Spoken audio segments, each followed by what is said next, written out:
ప్రభునందు మాకు అత్యంత ప్రియులైన క్రిస్టియన్ వాయిస్ ఛానల్ వీక్షిస్తున్న ప్రియులకు ప్రభు అయిన యేసుక్రీస్తు నామమున శుభాలు తెలియజేస్తా ఉన్నాను. ఈ దిన వాక్యం అపోస్తుల కార్యముల గ్రంథం 6వ అధ్యాయము 3వ వచనం.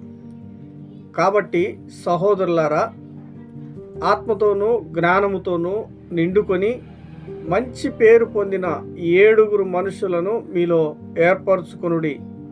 మేము వారిని ఈ పనికి నియమితుము అనే మాట మనం చూస్తూ ఉన్నాం. అవును ప్రియులరా, దేవుని సంఘములో పని జరిగించాలి అంటే దానికి కొందరు వ్యక్తులు అవసరం. ఎవరు ఆ వ్యక్తులు, ఎలాంటి వారు నియమించబడాలి అని మనం చూస్తూ ఉన్నప్పుడు, ఆత్మతోనూ జ్ఞానముతోనూ నిండుకొని మంచి పేరు పొందిన వారు అనే మాట మనం చూస్తూ ఉన్నాం. ఈ దినాల్లో సంఘాల్లో నియమించబడుతున్న వారు ఆత్మ సంబంధులైన,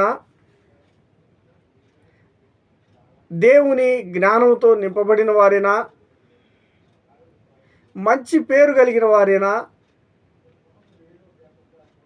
అని మనం చూస్తే, ప్రియులరా, ఈ దినాల్లో పరిచర్యకు నియమించబడేవారు ఎలాంటి వారు నియమించబడుతున్నారు